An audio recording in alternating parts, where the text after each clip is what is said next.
Olá, está entrando no ar mais um Intercrimes Brasil, trazendo para você o caminho do conhecimento e levando você ao caminho do conhecimento. No encontro passado nós falamos sobre os elementos que constituem o caminho do crime, né? O intercrimes, né? E neste encontro de hoje falaremos sobre o conceito de crime. O que é o crime? O conceito de crime, ele evoluiu e se modificou ao longo do tempo.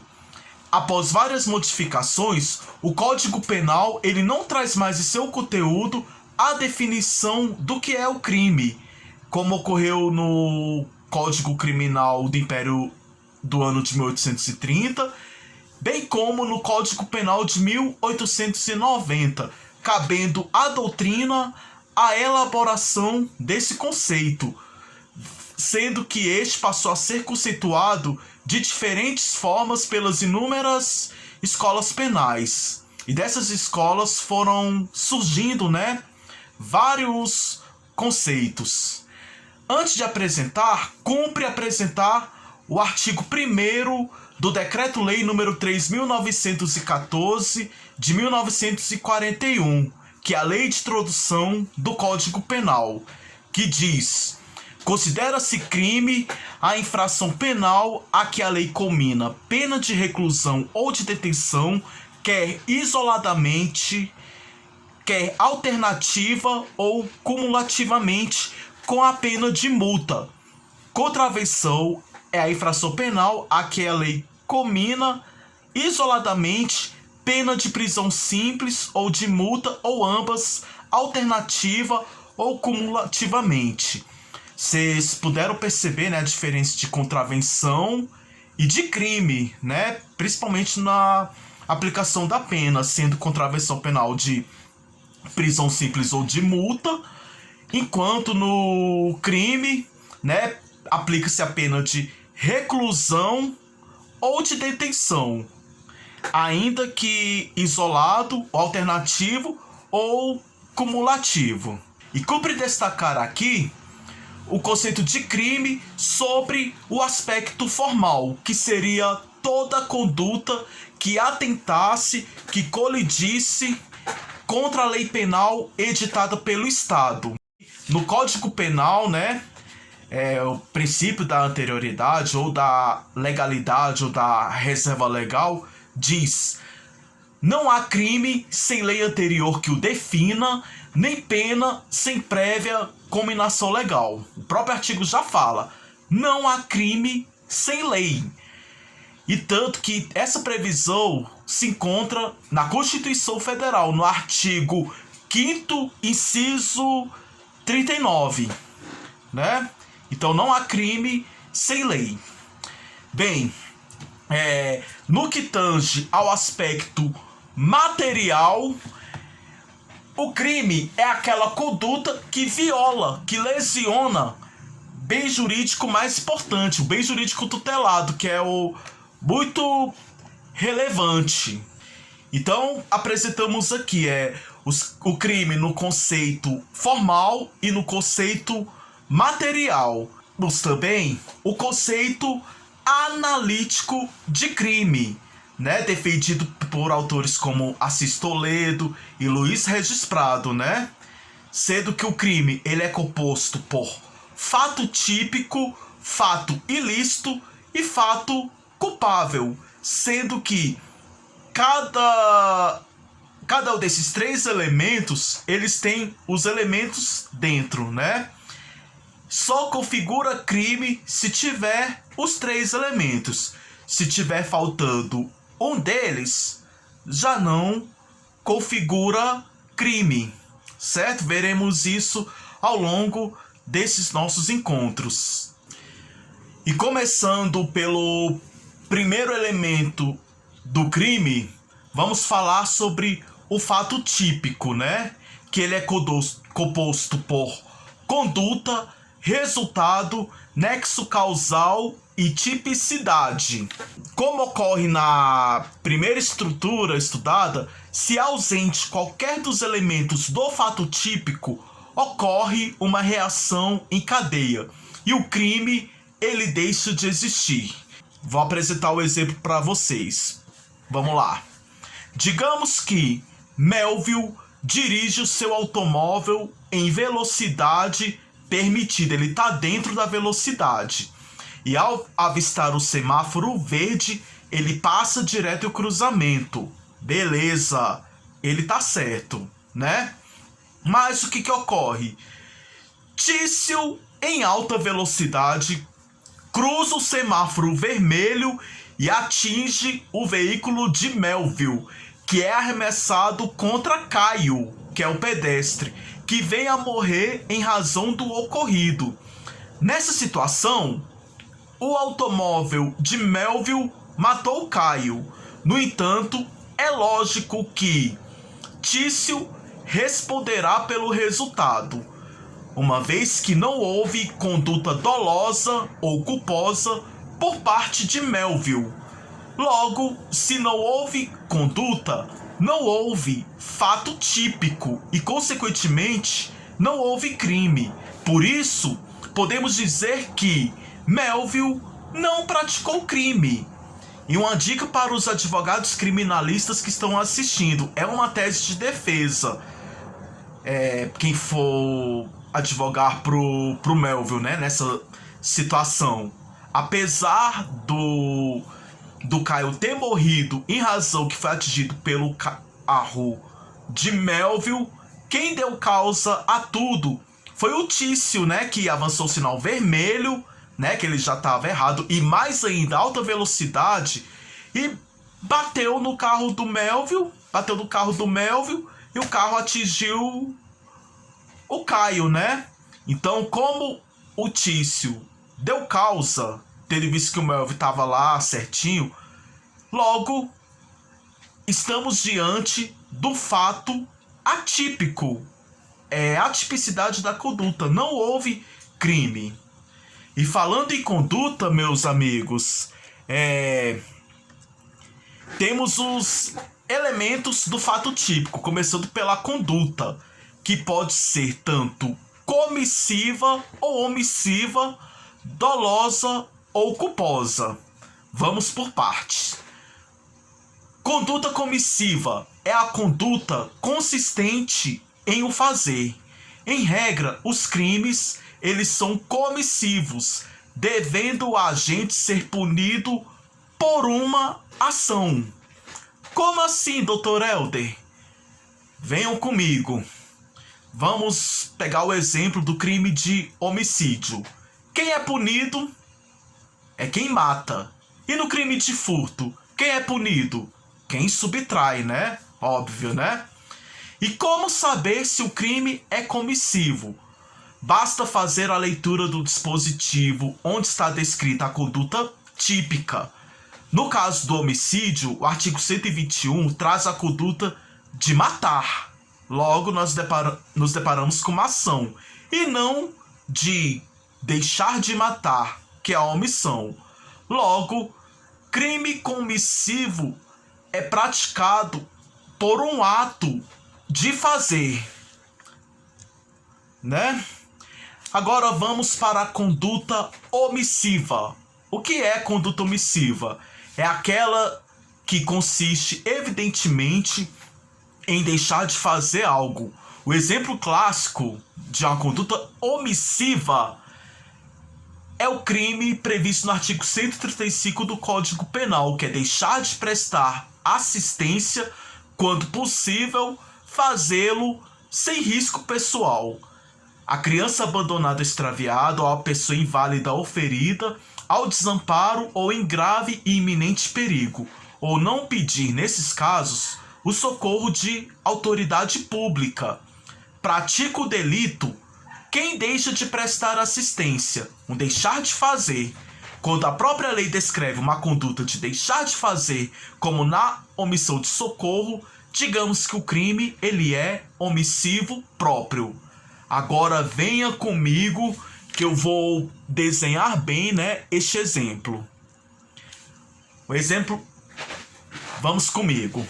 Bem, digamos que Maria é mãe de Manuela, de 11 anos, né? Menor, né? E Caio é padrasto de Manuela, né? Vamos lá, vamos comigo. Maria é a mãe de Manuela, que é enteada do Caio, seu padrasto. Em um certo dia, Caio, padrasto de Manuela, mantém relações sexuais com ela. E Maria, a mãe da criança, podendo evitar o ato, nada fez. Dessa forma, Manuela se torna vítima de estupro de vulnerável. E logo, Caio é o estuprador. Visto que Caio praticou a conduta prevista no artigo 217-A do Código Penal, qual seja, estupro de vulnerável, que consiste em o fazer. Se é fazer, qual é o tipo de crime? Crime comissivo. É aquele que determina que o crime é equivalente a fazer. E Maria, que nada fez e permitiu o delito, ela vai ficar impune? Como é possível puni-la por estupro de vulnerável, crime comissivo, se a conduta dela foi omissiva? Pois bem, meus amigos, neste caso, estamos deparando com a chamada omissão imprópria, prevista no artigo 13, parágrafo 2º do Código Penal. Vamos comigo lá. A omissão é penalmente relevante quando o omitente devia e podia agir para evitar o resultado. O dever de agir incumbe a quem tenha por lei obrigação de cuidado, proteção ou vigilância. De outra forma, assumiu a responsabilidade de impedir o resultado. Com seu comportamento anterior, criou o risco da ocorrência do resultado.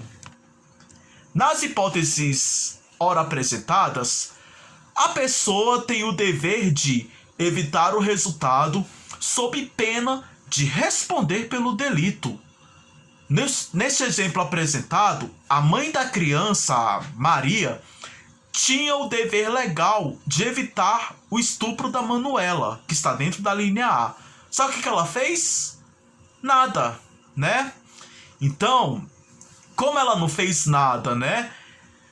Haja vista o dever legal de evitar o estupro, ela deve responder por estupro de vulnerável na modalidade omissão. Foi um crime por omissão. Assim como o padrasto, né? Os dois eles respondem pelo crime de estupro de vulnerável, sendo que o padrasto, o Caio, fez e a Maria não fez nada. Ela omissão. Dessa forma, por omissão, ela praticou um crime comissivo, a Maria, né? Não por outro motivo. Os crimes omissivos impróprios são também chamados de crimes comissivos por omissão. Outro exemplo clássico que eu apresento aqui para vocês. O segurança lá do Parque Shopping, né? Se ele é segurança do Parque Shopping, logo ele tem vínculo empregatício com o shopping, né? E uma das atribuições do segurança do Parque Shopping é evitar furtos no interior do shopping. Dessa forma, ao perceber o ladrão furtando objetos do shopping, nada faz. Ou seja, o segurança do Parque Shopping não praticou a conduta comissiva de subtrair prevista no artigo 155 do Código Penal, que tipifica o furto. Mas o segurança do Parque Shopping não impediu o resultado gerado por terceiro. Por sua conduta omissiva, a ele deve ser aplicada a pena do crime de furto, assim como ao ladrão. Ou seja, o segurança do Parque Shopping ele praticou um crime comissivo por omissão ou crime omissivo impróprio, sendo que ele tinha o dever de evitar o resultado. Conduta dolosa. Inclusive no encontro passado, né, eu até coloquei o exemplo, né, de que eu tenho desejo de matar o meliante, não vou atrair para uma emboscada. Até dei o exemplo, né, de cogitação, mentalizei o crime, né? Preparatórios, fui lá na feira, na feira do rolo, né, e comprei uma arma. Comprei uma arma, preparei ela e eu liguei pro meliante e eu falei: ei, vamos lá no 14 Irmãos, hoje é por minha conta. E 14 Irmãos é uma lanchonete, né, que tem lá aqui em Samambaia, e dos cachorro-quente top pra caramba. Quem mora em Samambaia conhece, né, e quem não conhece eu recomendo também, muito bom. Aí eu marco hora X com ele, né, e o estacionamento é vazio. Ele aparece lá, pego minha arma e atiro contra esse meliante, né, atira um ato executório e a consumação é com a morte, né? Ou seja, eu agi com dolo, eu tive vontade, intenção de matar aquele meliante lá no 14 Irmãos, né? E é possível que uma conduta não seja dolosa e nem culposa? Vejamos esse exemplo que eu vou apresentar. Melville coloca o dedo de Tício no gatilho de um revólver e, sem que este faça qualquer esforço, aquela força do dedo do Melville, pela força dele, um disparo é efetuado, causando a morte de Caio. Não há dolo, logo, não há dolo ou culpa por parte de Tício, e ausente o dolo e a culpa, ausente a conduta e ausente o crime em relação ao Tício. De acordo com o Código Penal, conforme o artigo 18, inciso 1, dolo é quando o agente quer o resultado ou assume o risco de produzi-lo. Quem dispara arma de fogo contra alguém em região vital age com vontade de produzir o resultado morte. O exemplo que eu coloquei da intenção de matar o meliante lá no estacionamento dos 14 Irmãos, né? E este dolo, ele é chamado de dolo direto. Além do dolo direto, que logicamente é o dolo com o objetivo de busca de determinado resultado, como eu mencionei agora, temos também o dolo indireto, que é dividido em dolo eventual e dolo alternativo, que explicarei agora. O que é dolo alternativo?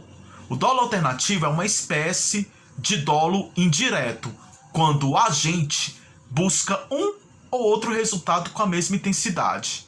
Por exemplo, Caio deu golpes de facas em Melville com a intenção de ferir ou matar. Neste caso, deve o agente responder pelo crime mais grave, ou seja, o homicídio, sendo tentado ou consumado. Este é o dolo alternativo, que tem a intenção ou de ferir ou de matar. Mas nessa presente hipótese, ele responde pelo crime mais grave, né? Dolo eventual, outra espécie de dolo indireto, é quando o agente não quer o resultado, mas assume o risco de produzi-lo. Exemplo clássico. Digamos que uma via urbana, eu vou dar um exemplo lá no centro de Taguatinga, né? O exemplo. A velocidade máxima permitida lá, acho que é 60 quilômetros, né? O exemplo. Um motorista dirige a 180 quilômetros e mata o pedestre que ali transitava. Em tese, podemos dizer que ele assumiu o risco de matar alguém. No entanto, venham comigo. Alta velocidade e embriaguez não são causas automáticas de dolo eventual, devendo este caso ser analisado passo a passo, certo? Bem, em regra, os crimes eles são dolosos. Quando o Código Penal nada disser, considere-se que o crime ele é punível somente a título de dolo. Para que o crime seja punível em sua forma culposa, é necessário que exista expressa previsão em lei nesse sentido. Cumpre apresentar 2 exemplos. O primeiro deles, tráfico de drogas, né? Artigo 33 da Lei 11.343 de 2006, Lei de Drogas. Não há previsão de modalidade culposa. Portanto, se o agente não agiu com dolo, não há a ocorrência de crime. Outro exemplo clássico, homicídio, artigo 121, parágrafo 3º do Código Penal, que traz o Código Penal por meio deste artigo a modalidade culposa. Ou seja, é possível que alguém seja punido por homicídio culposo. Apresento agora a conduta culposa. O Código Penal afirma que é culposo o crime quando o agente deu causa ao resultado por imprudência, negligência ou imperícia. Aquele que não deseja o resultado e causa a morte de alguém, mas sem ter sido imprudente, negligente ou imperito, não responde por crime algum, afinal não há culpa e nem conduta, que são elementos constitutivos do crime. Ademais, é preciso ter em mente que um crime só é punido em sua modalidade culposa se houver expressa previsão legal nesse sentido. O homicídio e a lesão corporal admitem a punição por conduta culposa, pois o Código Penal assim define nos termos dos artigos 121, parágrafo 3º e 129, parágrafo 6º. No entanto, não há roubo culposo, visto não existir previsão legal que o fundamente. Quanto à imprudência, negligência e à imperícia, assim podemos definir. Imprudência é a conduta positiva, né, o fazer em que o agente não observa o seu dever de cuidado. Exemplo, quando o agente ele ultrapassa o semáforo vermelho. Ao praticar essa conduta, o agente não observa o seu dever de cuidado. Negligência. A negligência consiste em uma conduta negativa, deixar de fazer, em que o agente não age com o zelo médio exigido pela sociedade. Exemplo, o agente não substitui os pneus carecas do seu veículo. Olha, muita atenção aqui. Para puni-lo por culpa, é preciso que o resultado tenha sido consequência da imprudência, negligência ou imperícia. Se não houver qualquer um destes vínculos, a conduta culposa deve ser afastada. E essa é uma questão que cai muito em concursos também, né? Se tiver ausente um desses requisitos, né? Imprudência, negligência ou imperícia, a conduta culposa deve ser afastada. Imperícia é a conduta negligente ou imprudente do agente no exercício de arte, profissão ou ofício. A respeito de culpa, algumas pegadinhas são até recorrentes em provas, tanto de OAB quanto de concurso público. Vejamos algumas. Sobre culpa consciente e dolo eventual. Ocorre a culpa consciente quando o agente ele prevê o resultado, mas acredita sinceramente que ele não ocorrerá. Um exemplo. Imagine que lá pela ponte JK, né? Imagine que lá a velocidade máxima é 60 quilômetros, né?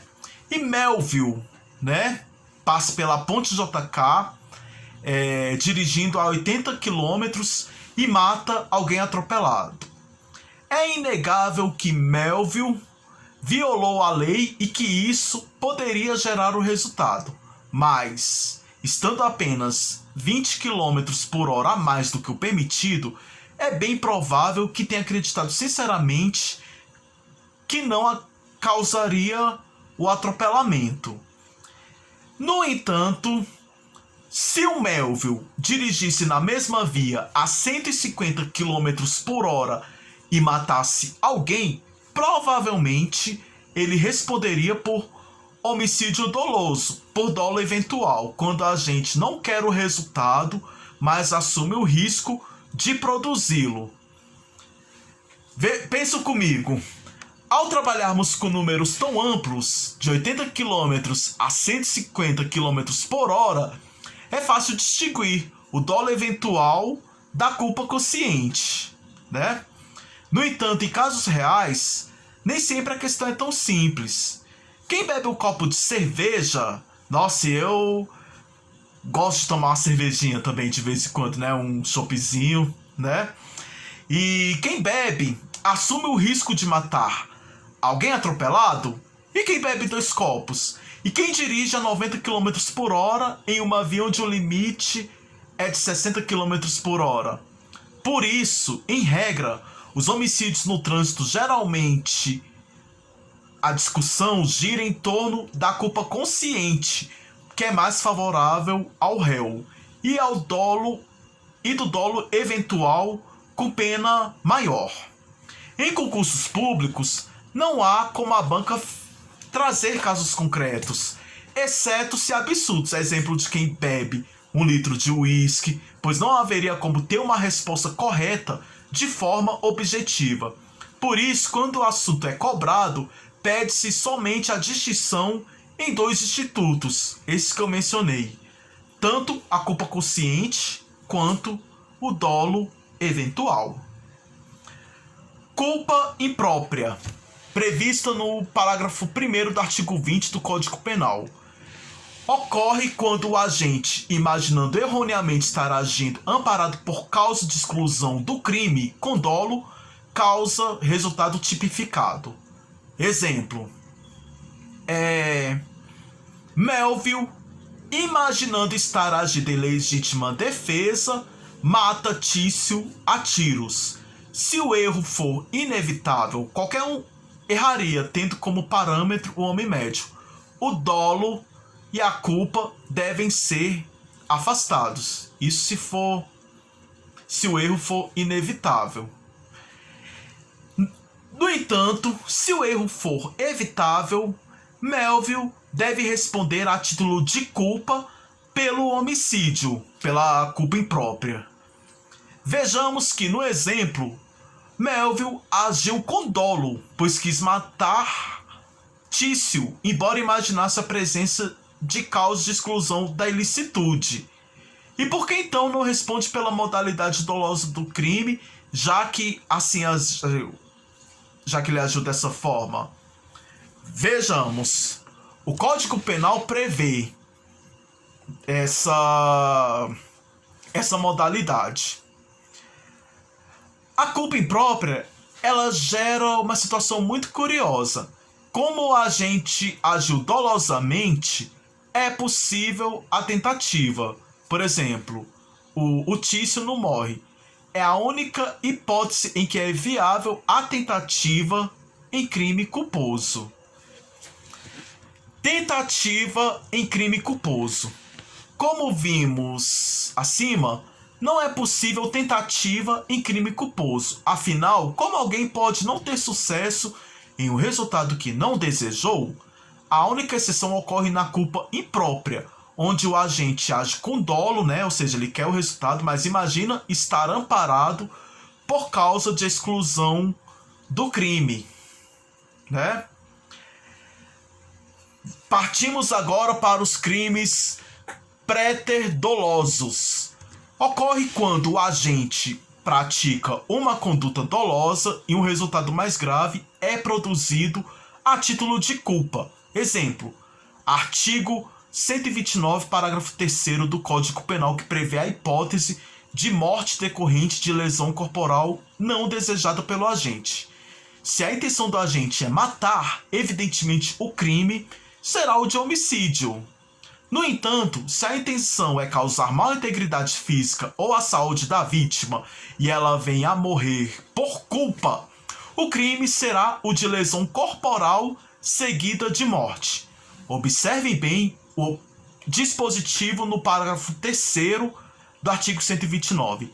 Se resulta morte e as circunstâncias evidenciam que o agente não quis o resultado nem assumiu o risco de produzi-lo, né?